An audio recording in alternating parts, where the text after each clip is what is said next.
I'm Jenny Whitener with Bridge Innovate, and welcome to Leaders in the Arena. Today, we are excited to have a special guest with us, Strat Parrott. But before that, let's talk a little bit about Bridge Innovate. As you guys know, who follow us regularly, we focus on empowering teams to lead, think, and problem solve differently. And that's one of the reasons that we have our special guest with us here today. He has a complete track record of doing that in the design world, helping teams and leaders think, lead, and problem solve differently using the strategic advantage of design. So we think about that. I'm so excited, Strat. Welcome to today's session. I know that we've been friends for a long time, and it's just great to have you with us today to share some insights on design as a strategic advantage, integrating value and culture to really make a difference with organizations today. So thank you for being here. I know that you have a huge background in the field of design and currently serving as VP and Head of Experience Design at First Horizon Bank. Welcome. We're glad that you're here. Thank you for having me. And maybe if we could start a little bit, Strat, with telling the audience a bit about yourself. So, as Jenny was saying, my name is Strat Parrott. I have quite a varied background in design and have worked for over 20 years in the industry of design, working from pixels to people in process. And now in my current role, I really experience building out teams and processes. So I'm really more on the people and process side of design these days. And what that really means is it helps me to create more value for business partners by translating needs of clients and users into the language of business. So it really helps to clarify what matters most for our clients and the teams and ties every decision that we make back to measurable outcomes.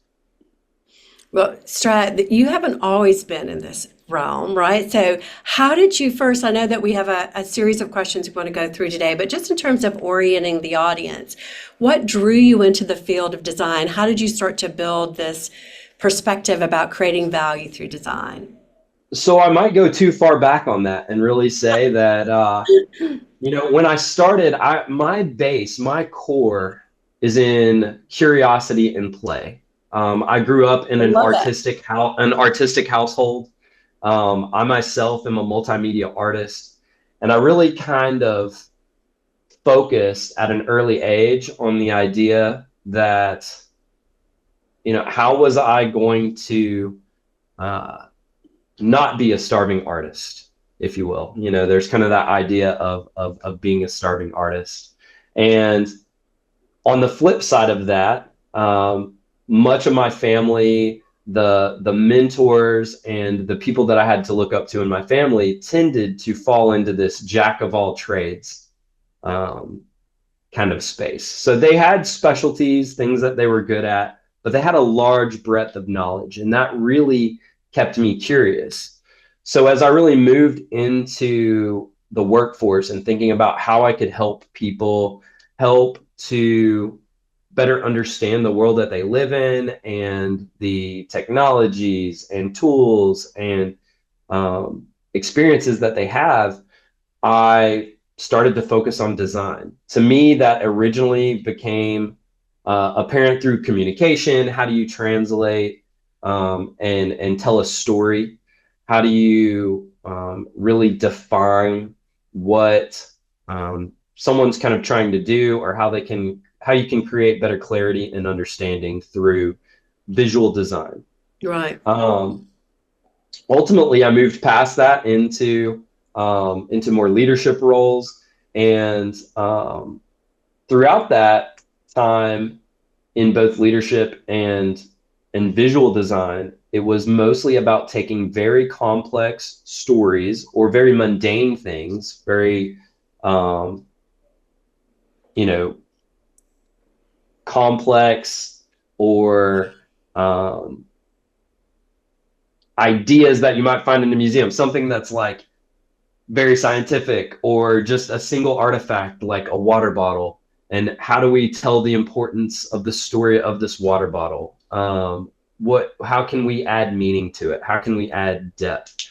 And that really drove me to look for ways of building out deeper connection and how I could really um, help others to build their curiosity and to ask more questions as they worked to do whatever their Right, goal was. right. Well, thank you for taking a moment to kind of give us that backstory because I think often people, as we go into this conversation today about design as a multiplier, design as creating strategic value, people often will say, how do you get there? I mean, we certainly understand and respect all of our community of designers, but bridging this gap between the field of design and the field of business and how this intersection creates value is important.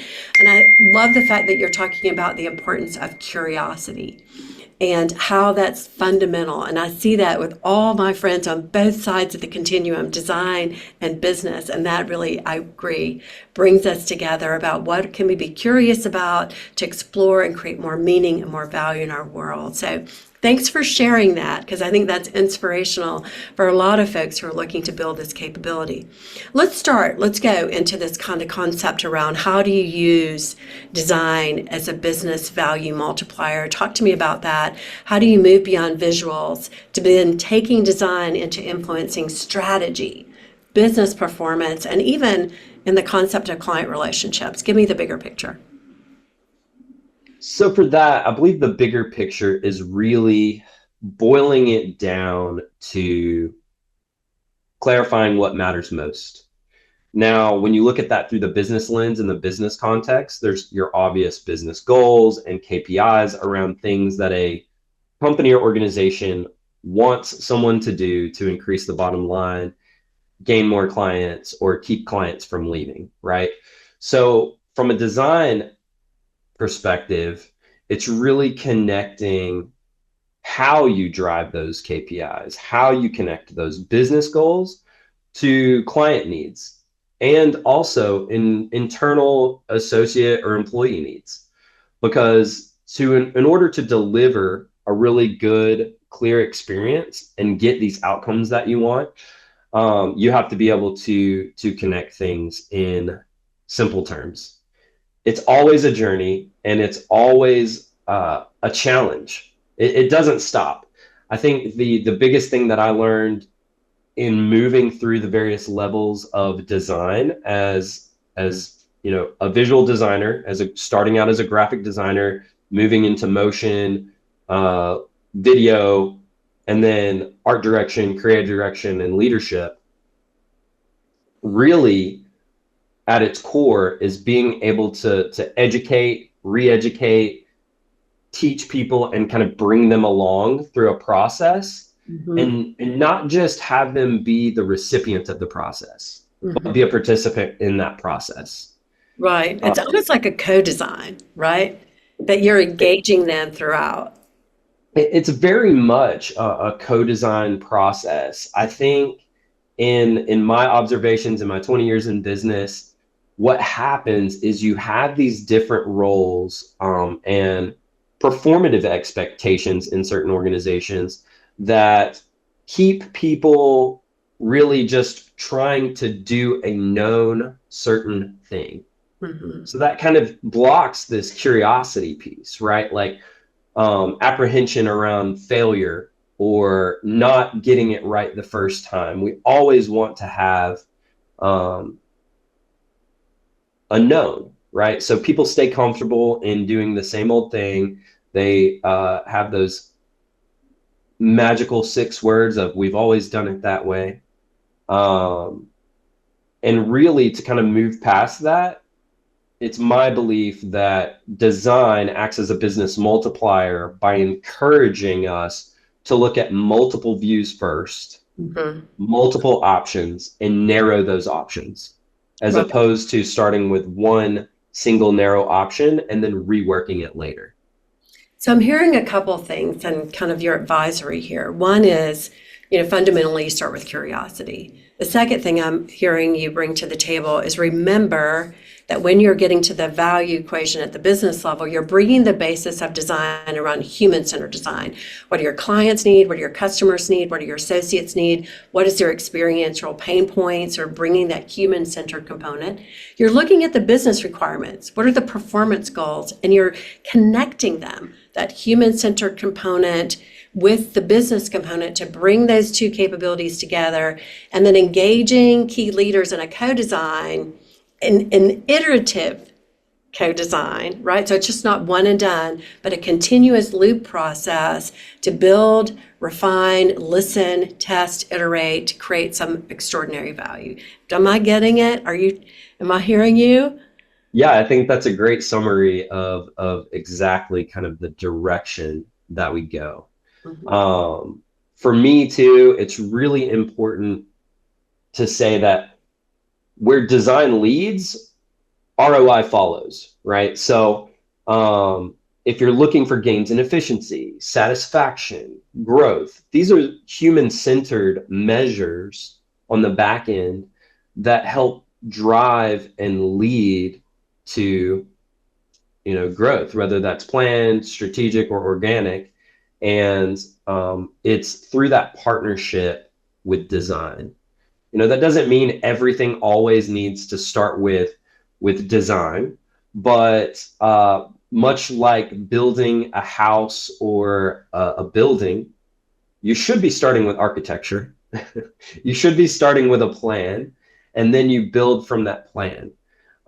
You also have other processes within that may not always need the high fidelity and expertise of an architect. Mhm. You have design build as an option, where you're kind of doing it together through some pre-built functions and pre-built methods that can help speed up the process. I think there's a misnomer that design or research slows down a process. And I think in early stages, it very much can, because you're having to reteach people to get it right. Mhm. I use a lot of analogies. I think another one there is you can't do mathematical shortcuts without understanding the long form math first. And the long form math takes a long time to learn and to Yeah. go through. But what it does is it helps build out diagnostics and tools to really give you better direction and understand where something might have gone wrong. Right. Great. I love this quote. Thank you for bringing that forward. I think I'm going to have to write that down with Strat Parrott's name on there. Where design leads, ROI follows. I think something for us to take to heart, and these concepts of how you're bridging design, strategy, and business to create this value is great. Let's continue on, because you've talked about these key elements that have to come into play to use design as this catalyst for creating business value. Let's go now into culture, right? How does integrating design impact organizational culture, and where is their value creation there? So the culture of pulling design or design thinking or just actionability into the culture of an organization really is about unlocking why. So it unlocks faster innovation and smarter decision making Mhm. through creating that curiosity, asking why. Why is this way? Why have we made these decisions? Those things can really help unlock the next step. Mhm.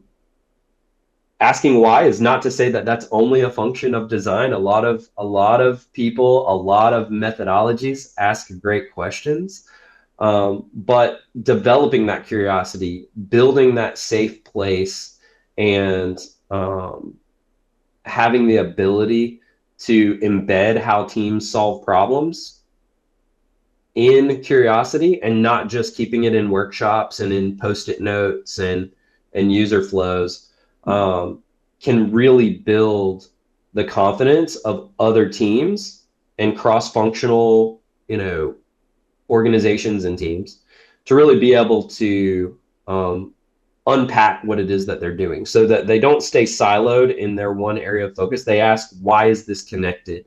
How can we connect it better? What could be different? Right. I see that oftentimes, it makes me think of the 5 whys, right? A tool that both our friends in operational improvement with Lean and Six Sigma utilizes.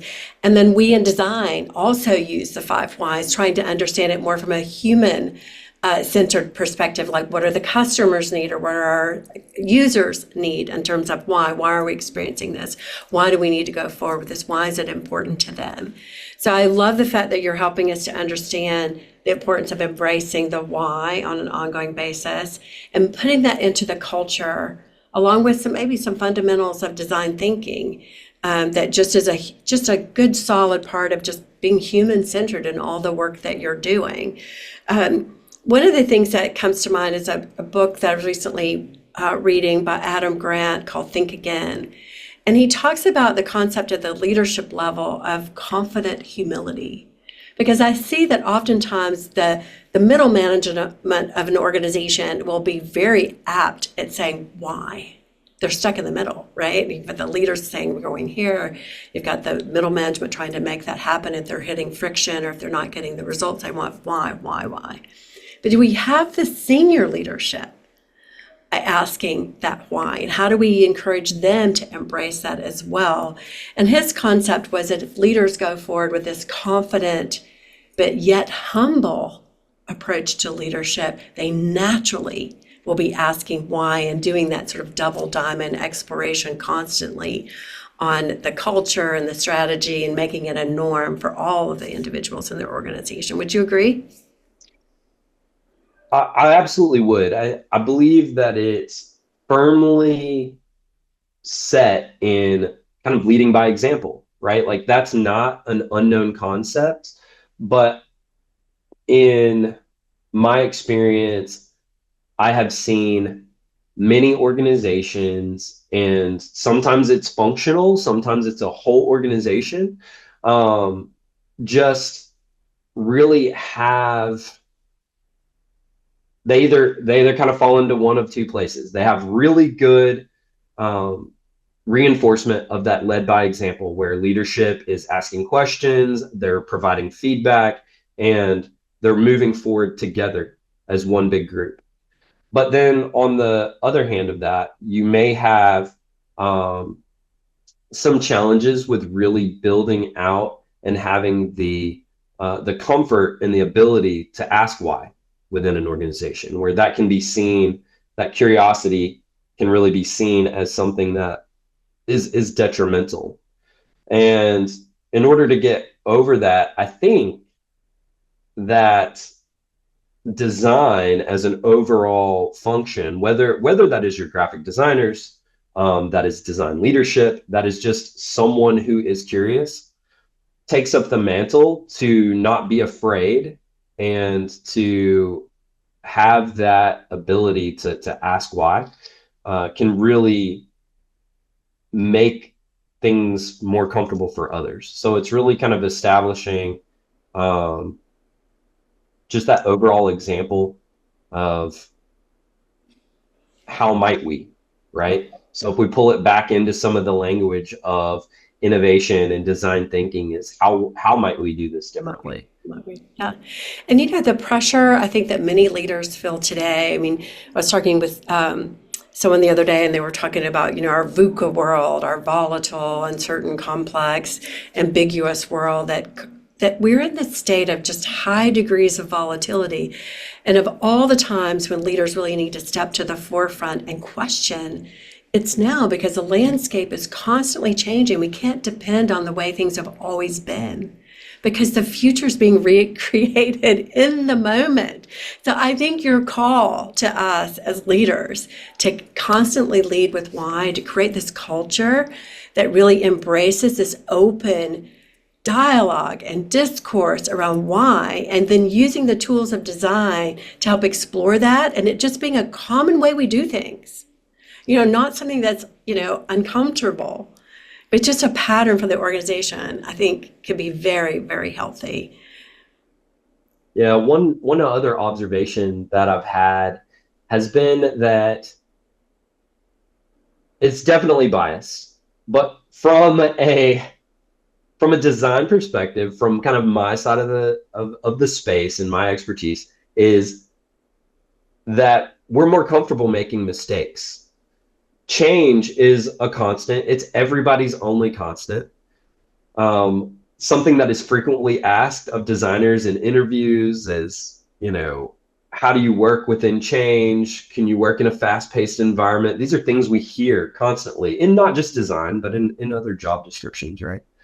But as designers, we basically are only ever provided light guardrails. We don't just have a blank canvas. We have the canvas is oftentimes the guardrails.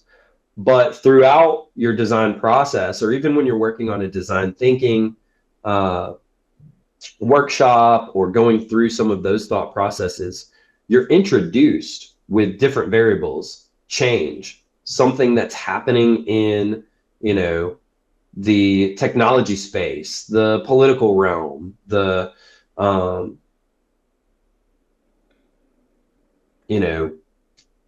all of these different areas really influence how we make decisions. Mm-hmm. And that can be overwhelming. So what tools do we have kind of inside the designer's playbook or an architect's playbook to pull in and make sense of those changes in real time that helps us work as the universal translator with our business partners, with our other stakeholders, and with our team members to help them really feel comfortable with change? Right. It really is equipping them to be comfortable with change. I think you landed it when you talked about the how might we, right? The designers naturally are questioning. They're naturally curious, how might we do this, or how might we respond to this particular competitive threat or this opportunity or this failure? How might we? And so that exploration, it's almost kind of like a mini form of scenario planning, right? Like, how might we do it this way? And these concept models help us begin to think of how the organization could iterate itself to create more value. You shared a lot today with us in terms of some fundamentals about how design, bringing the tools in design can help be a multiplier to the business, can be a multiplier to the culture, just the way that the business operates.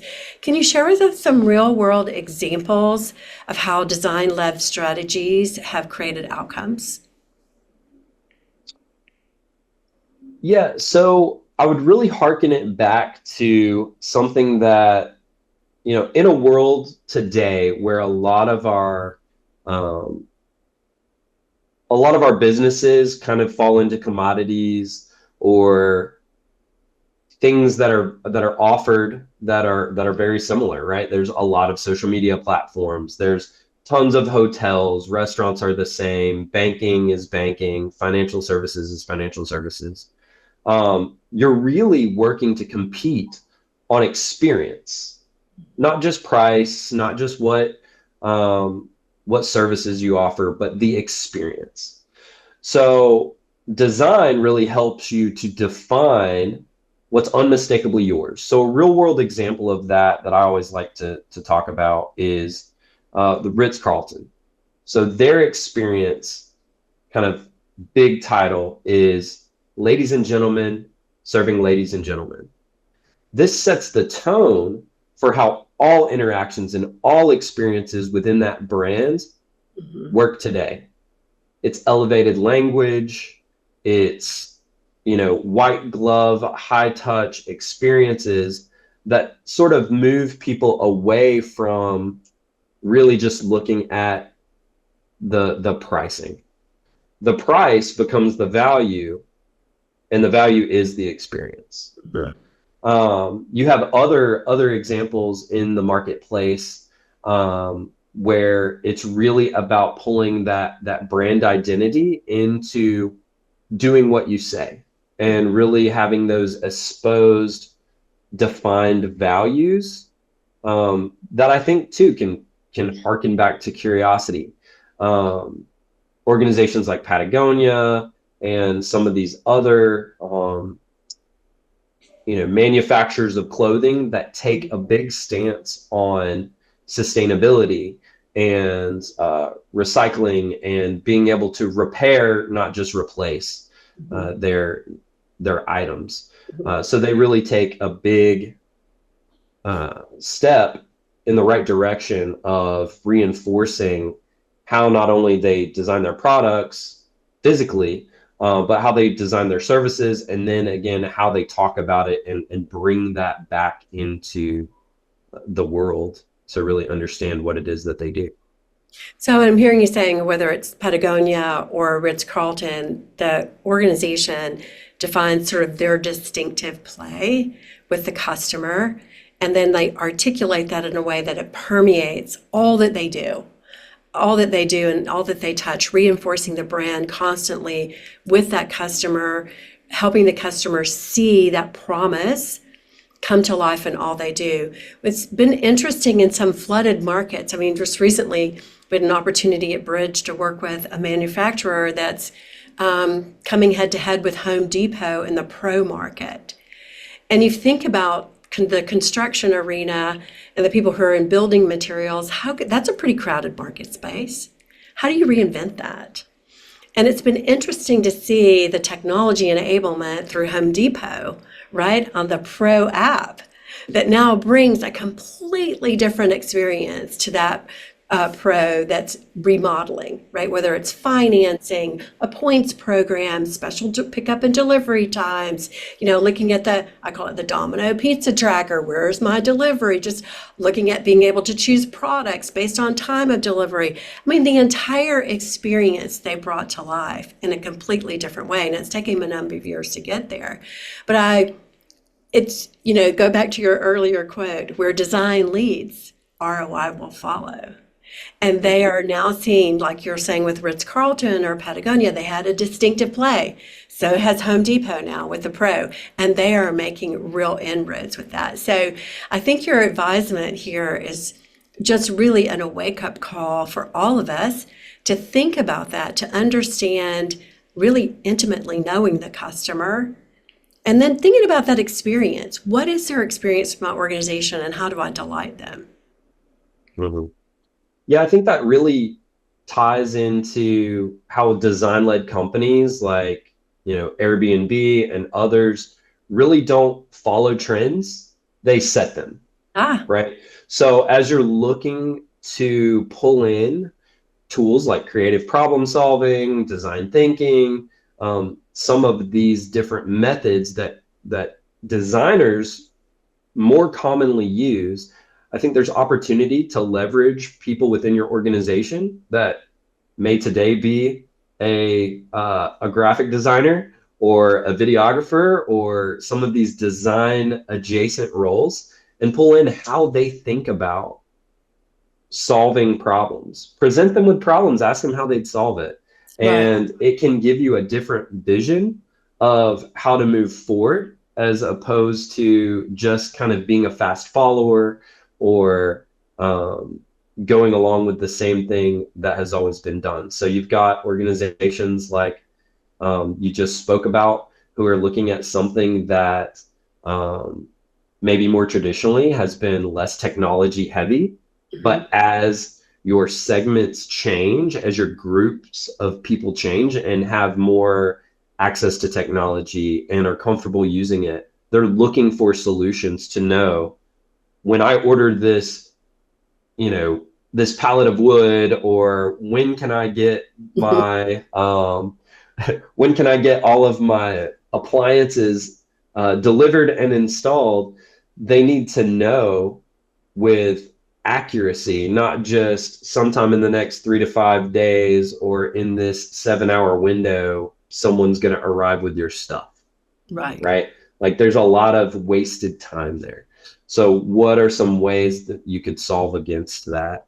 And I'm a firm believer that starts with creating your own trends, but looking at that human-centered need, to throw out a lot of things, jobs to be done. What are they trying to do? What is the human at the other end of the interaction trying to accomplish? Right. because they have a very clear need. And you have to really back out that translation of, well, how can my business goal also tie to and meet that need? Where can we bridge these two pieces to grow together? Right. And I hear you shouting out really in your story there about the importance of understanding those human needs, right? And the designer naturally thinks that way. Who is the user? Who is the customer? What are those needs? What are those pain points? And then as they do the how might we, they're looking at how they meet those needs. And so it's just a natural flow of how they do that. So Strat, thank you so much for sharing your insights today. And I'm going to continue to take this one forward. When design leads, the ROI follows. Thank you, Strat, so much for being here today. We appreciate all of our audience being with us. We'll be able to see this and other events at bridgeinnovate.com. Check out our events page, and you'll see more of our upcoming webinars in our podcast series. Thanks so much, Strat. Have a great day. Thanks, Jenny. Bye.